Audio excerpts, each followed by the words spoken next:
तो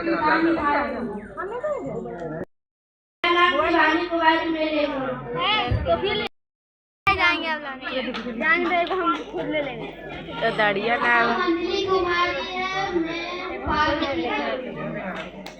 बढ़िया ले अरे हम उधर ना कर लेते तो हमको नहीं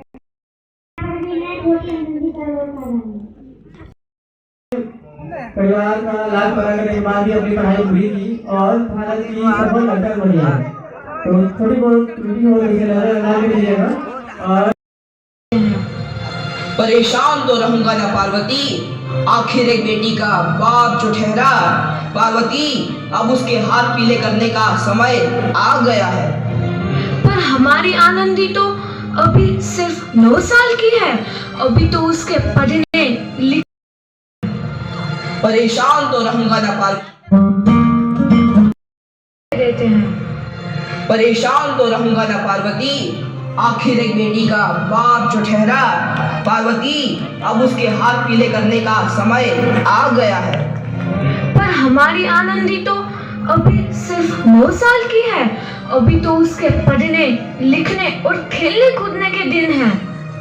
देख पार्वती, लड़कियां पराया धन होती है और जितना जल्दी इन्हें घर से विदा कर दे उतना अच्छा है। कल से आनंद की पढ़ाई लिखाई बंद। पर बापू, इसमें मेरी क्या गलती है? आप मुझे पढ़ाई करने क्यों नहीं देते? तेरी गलती है कि तू एक लड़की है, लड़का होती तो क्या बापू, लड़का होती तो क्या? ऐ लड़की, ज्यादा जबान ना चला, नहीं तो जबान हलक से खींचकर बाहर निकाल दूंगा। बापू, मैं पढ़ लिख कर कुछ बनना चाहती हूँ, मेरी पढ़ाई ना रोको बापू। आनंदी, तुझे पढ़ना है तो पढ़, लेकिन सारी उम्र बाप की छाती पर यूं बोझ बनकर ना बैठ। पर बापू, अभी तो मेरी उम्र पढ़ाई लिखाई की है, मुझे पढ़ लिख कर डॉक्टर बनना है। पढ़ाई पढ़ाई पढ़ाई, आज तो तेरी इन किताबों का काम तमाम करके ही छोड़ूंगा। ये ले।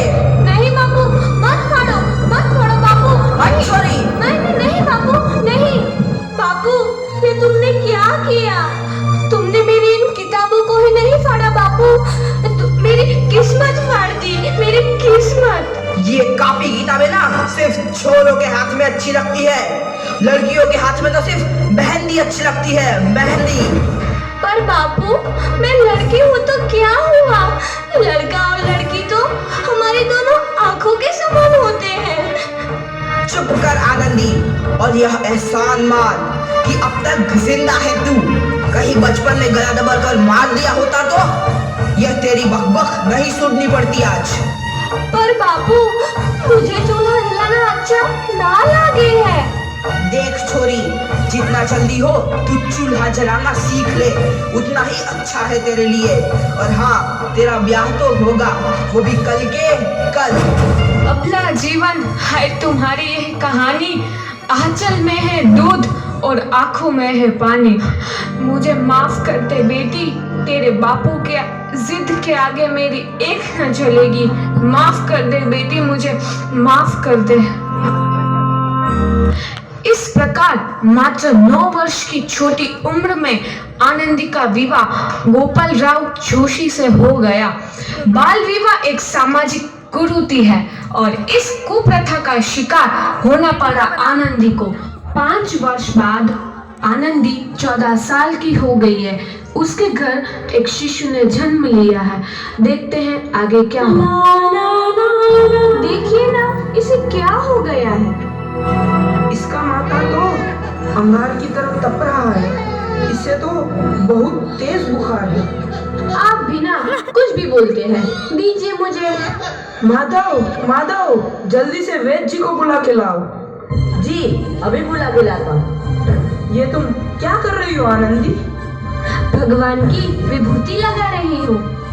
बस करो आनंदी, ये सब अंधविश्वास है। अरे आप यकीन तो कीजिए, भगवान की कृपा से इसका माथा ठंडा हो रहा है और बुखार भी उतर गया है ना बाबू? देखिए, दीजिए मुझे। उठो बाबू, आंखें खोलो। आंखें खोलो, देखिए ना इसे क्या हो गया है, आंखें भी नहीं खोल रहा। आंखें खोलो बेटा, आप चुप क्यों है? आंखें खोलो बेटा, आंखें खोलो। आनंदी, हमारा बेटा कभी आंखें नहीं खोलेगा। नहीं, ऐसा नहीं हो सकता। मेरे बेटे को मुझसे कोई नहीं छीन सकता, कोई नहीं छीन सकता। पागल मत बनो आनंदी। माधव, माधव। आनंदी, बंद करो ये पागलपन। भगवान ने मेरा बच्चा छीन लिया। भगवान ने नहीं, तुम्हारी अशिक्षा और अंधविश्वास ने तुम्हारा बच्चा छीना है। अगर तुम पढ़ी लिखी होती तो आज हमारा शिशु जीवित होता। तुम अनपढ़ थे आनंदी, अनपढ़। नहीं, अब मैं अनपढ़ नहीं रहूंगी, नहीं रहूंगी मैं अनपढ़। मैं पढ़ूंगी ताकि कल किसी और आनंदी को इलाज के अभाव में अपना बच्चा ना खोना पड़े। शाबाश आनंदी, और यही तुम्हारे अपराध के लिए प्रायश्चित भी है।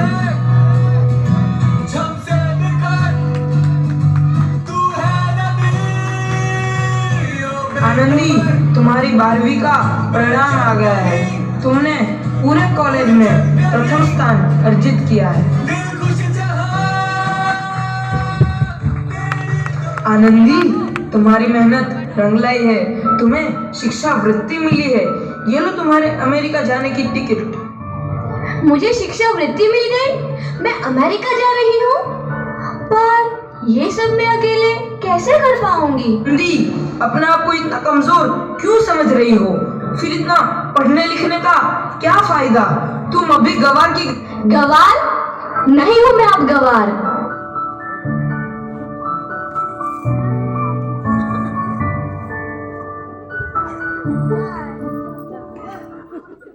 तो इस प्रकार 7 अप्रैल 1883 को आनंदी अमेरिका के पेंसिल्वेनिया के लिए रवाना हुई और 3 साल बाद उन्होंने डॉक्टर ऑफ मेडिसिन की उपाधि प्राप्त कर ली।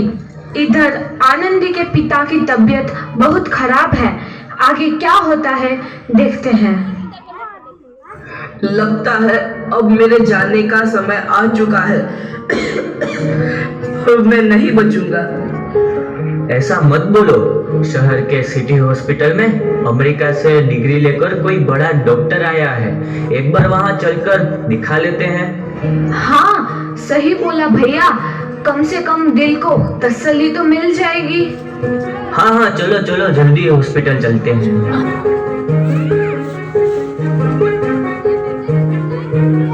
इस मरीज की हालत तो बहुत ही खराब है। कोई चमत्कार ही इसे बचा सकता है। ऐसा मत बोलो भाई। डॉक्टर साहब कब तक आ जाएंगे? लो आ गई डॉक्टर मैडम। डॉक्टर मैडम जल्दी देखिए, मरीज की हालत बहुत ही खराब है।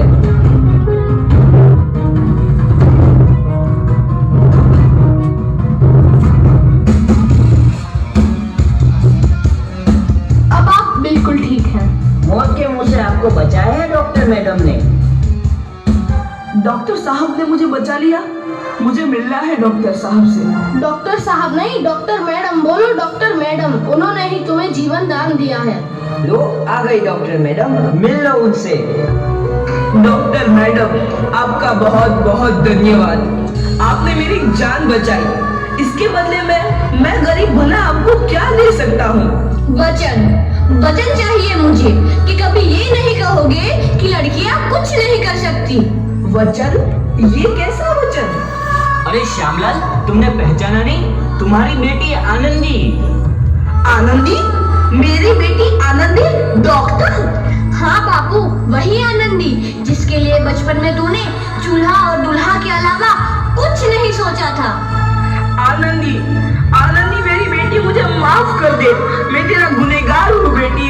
नहीं नहीं बापू, वही आनंदी जिसके हाथ पीले करके तुम उसकी सारी जिंदगी काला कर देना चाहते थे। माफ कर दे मुझे मेरी बच्ची, माफ कर दे। मैं तेरा अपराधी हूँ मेरी बच्ची, माफ कर दे। नहीं बापू, मैंने तो तेरा एहसान चुकाया है। याद है ना अपना एहसान जो बचपन में तुमने मुझ पर किया था? ताने सुना सुना कर जीते जी मार डाला था मुझको। अब बोल, और किस किस को मारेगा? आनंदी बेटी, मुझे माफ कर कर दे मेरी बच्ची, मैं तेरा गुनहगार हूँ।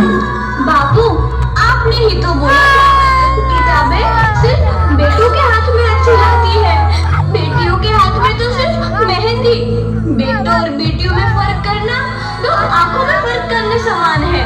एक का पढ़ना और दूसरे का ना पढ़ना सामाजिक अंधकार है बापू, सामाजिक अंधकार। उपकार मांगता हूँ मैं तुझ जैसी बेटी का, जिसने सारी उम्र मुझसे कुछ ना मांगा तो सिर्फ बराबरी का दर्जा। वरना सच तो यह है कि मैं तेरी माफी के लायक भी ना हूँ। मुझ जैसा बाप तेरी बराबरी कर सके उसके मैं लायक भी ना हूँ मेरी बेटी, लायक भी ना हूँ। अपने बापू को क्या माफ नहीं करोगी आनंदी? माफ कर दो आनंदी, माफ कर दो। सुबह का भूला यदि शाम को घर लौट आए तो उसे भूला नहीं कहते। बापू। तो इस प्रकार आनंदीबाई जोशी ने अपनी मेहनत और अटूट इरादे से न केवल भारत की पहली महिला डॉक्टर बनी, बल्कि आगे चल के उन लड़कियों के लिए सुनहरा रास्ता दिखा गई जो जीवन में कुछ करना चाहती थी।